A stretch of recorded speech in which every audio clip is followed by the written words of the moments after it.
My name is Isaac, and I come from Australia. Today, I want to share a chilling story from my past that has haunted me for years.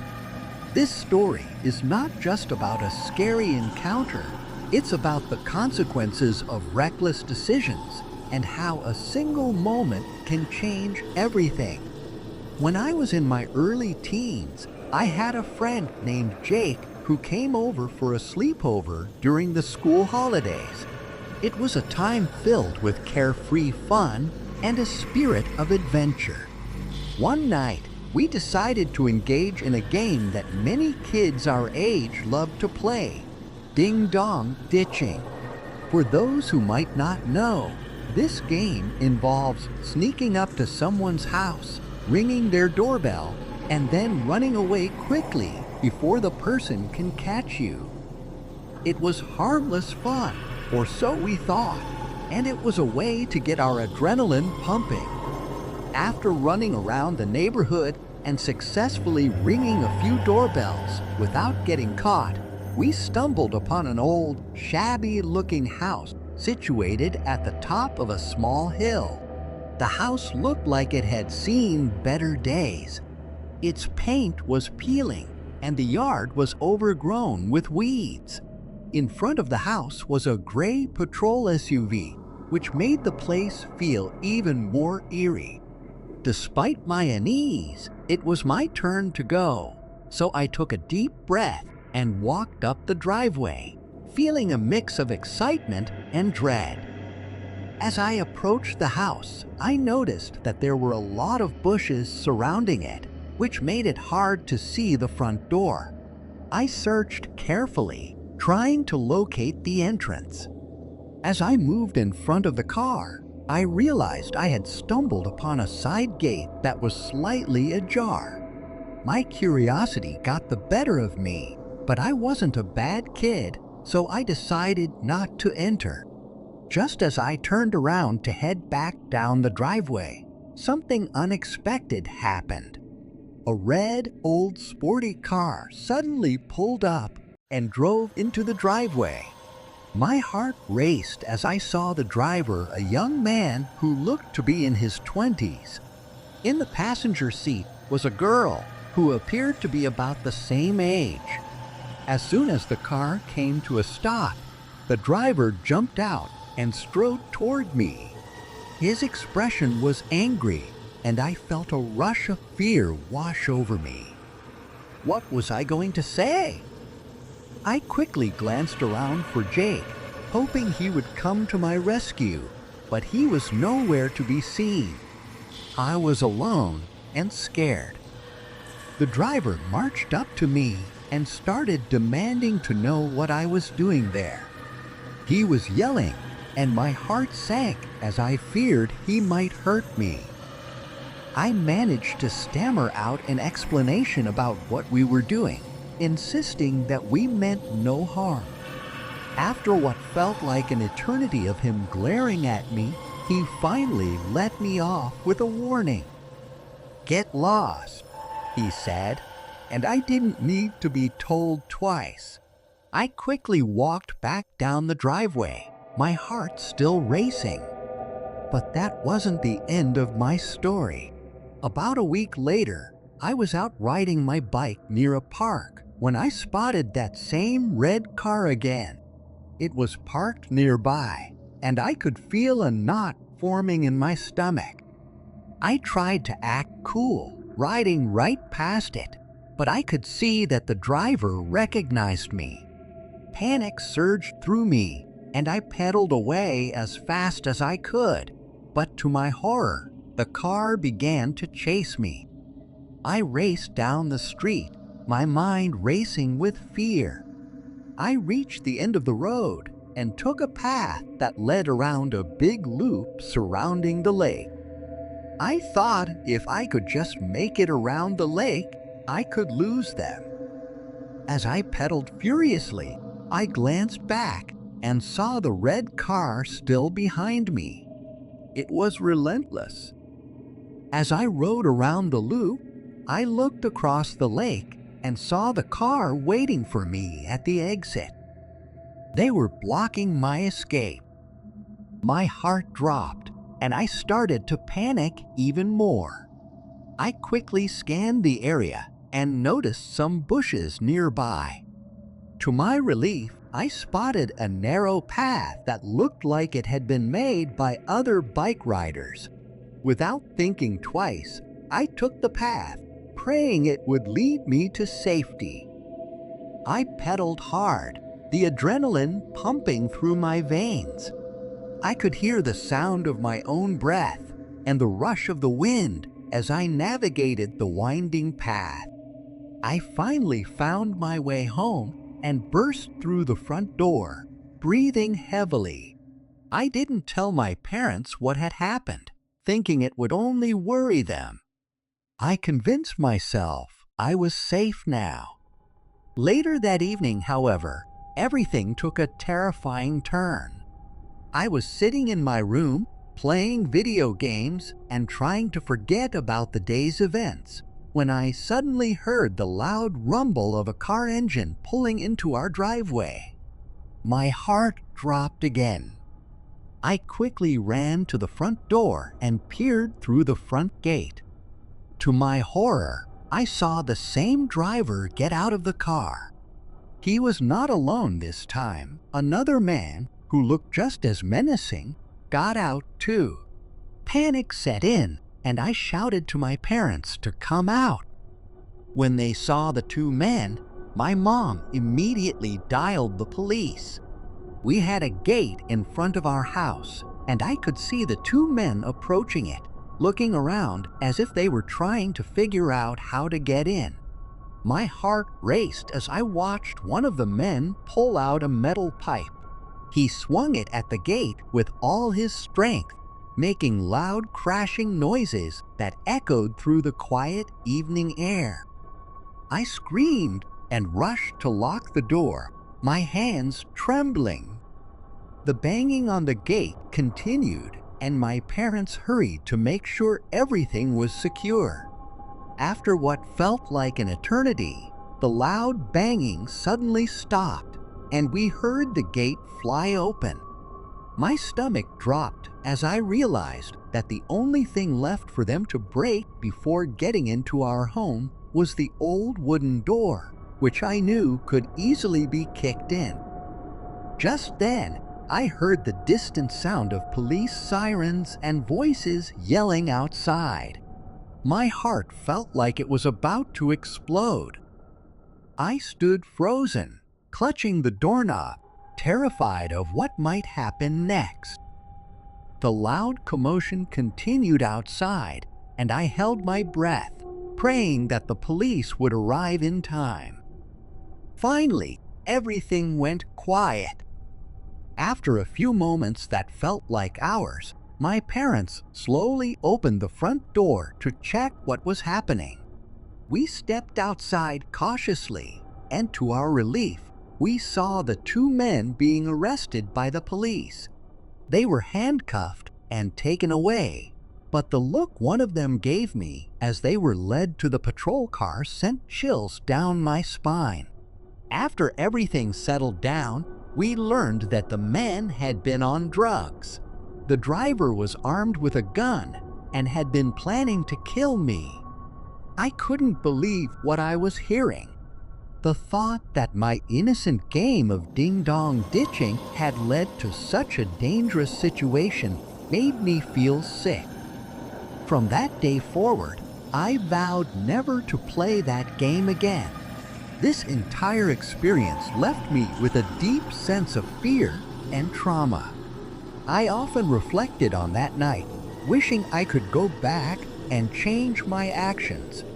I realized that it was a foolish game, and what seemed harmless at the time could have led to something far more sinister. The regret weighed heavily on me. As the years passed, I tried to move on from the incident, but it stayed with me like a shadow. It must have been around 15 years since that terrifying night. Now, at the age of 32, I still remember it vividly. My routine after school had always included hanging out with friends at the arcade, where we would compete in games and enjoy each other's company. On the day of the incident at the arcade, everything seemed normal. I was playing my favorite game, Tekken, with my friends when I noticed a man in his 30s playing on a nearby machine. I was known in my neighborhood for being really good at Tekken. No one could beat me. That day was no different, as I kept winning against the man. But as I continued to play, I noticed the man becoming increasingly frustrated. Each time I defeated him, I could see his face growing red with anger. Finally, he slammed his fists on the arcade monitor and yelled, "Do you want to fight me in real life instead of playing a game?" I couldn't help but laugh at the absurdity of his challenge. He was a big man, and yet his voice sounded almost childlike. It felt ridiculous to think he would actually want to fight me over a video game. But then he suddenly lunged forward and grabbed me by the collar, his anger palpable. I was flustered and scared, and my friends rushed to try to pull him off me. Just as quickly as his anger had flared, his expression changed dramatically. He looked at me with a stern gaze and spoke in a deep, rumbling voice.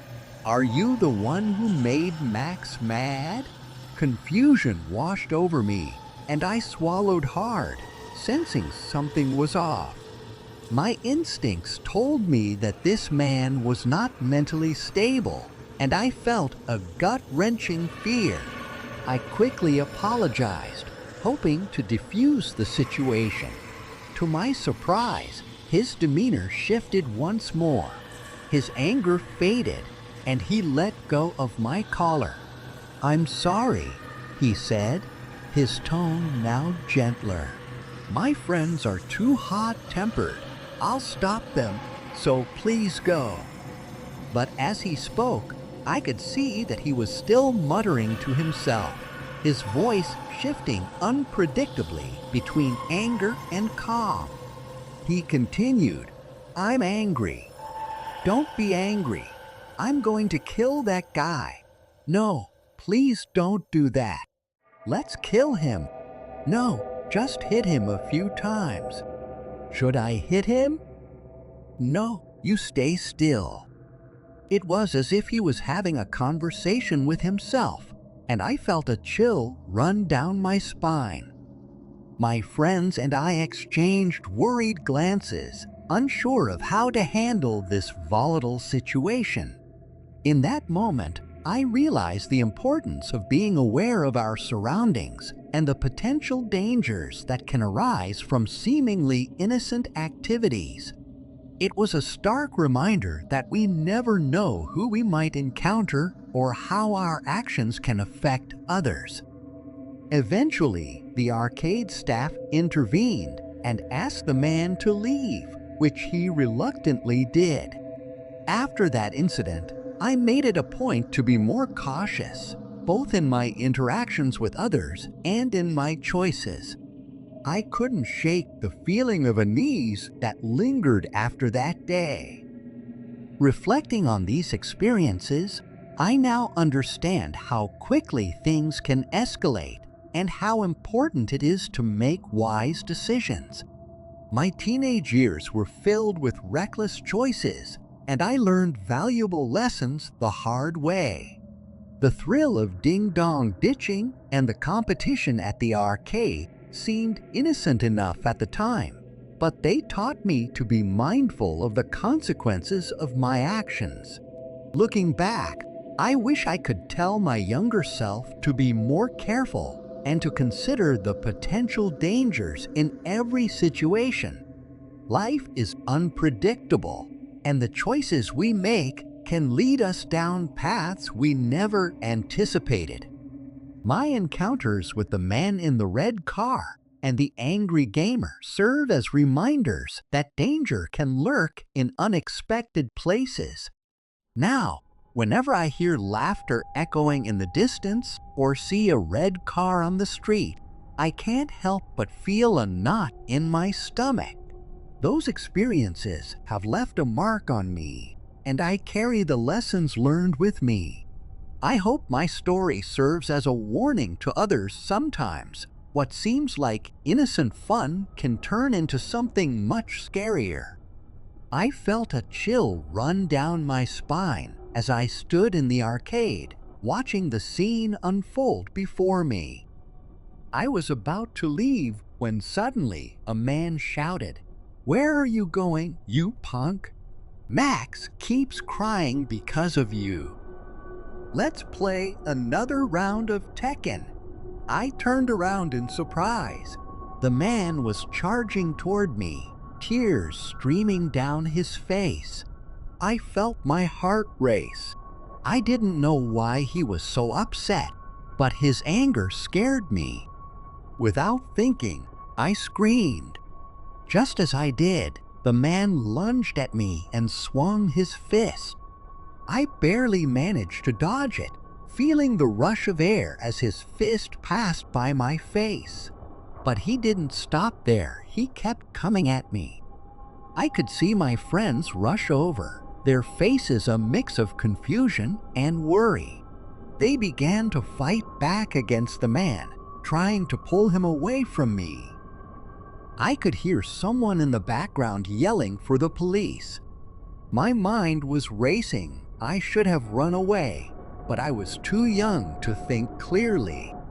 Instead, anger bubbled inside me, and I punched him back with all my strength. The impact surprised me. He stumbled backward and fell, looking unconscious for a moment. My heart pounded in my chest as I wondered if I had hurt him badly. But then, after a moment of stillness, he opened his eyes. What came next shocked me. He began shouting in a language I didn't understand. It was a jumble of sounds, harsh and frantic, and it made my skin crawl. Suddenly, he leapt up and jumped at my friend Frank. "Watch out!" I shouted. But it was too late. The man pushed Frank, and he fell backward, hitting his head on the game console. I watched in horror as blood started to trickle down from the back of Frank's head, pooling on the floor. I felt paralyzed with fear, my body frozen in place. Then, in a moment that felt surreal, the man's voice changed. He shouted in a woman's voice, "Everyone, please stop. Do you want to go to jail again?" It was so strange I could hardly comprehend it. He quickly switched back to a deep, angry voice and said, "We have to kill him. He made Max mad. Max is still crying." He then shouted something else in Chinese, looking around as if he was searching for something. Panic filled me, and I clung to my friends, hoping they would protect me. I could feel the tension in the air, thick and heavy. The man yelled again in that deep voice, "Shah is looking for a knife. He'll cut you up. This guy used to run a butcher shop. You know what I mean? There are 7 of us. Do you think you can beat us?" My stomach churned at the thought of violence. I didn't know what to do. Should we fight back? Should we run? My heart raced, and all I could do was stand there, terrified. After what felt like an eternity, the police finally arrived. Their presence brought a small sense of relief, but I still felt uneasy. The man's expression changed suddenly. He became softer, and his tone shifted as he spoke to the officers in a surprisingly kind voice. The police looked at him with curiosity, seemingly confused by the whole situation. "Is everything all right here?" One officer asked.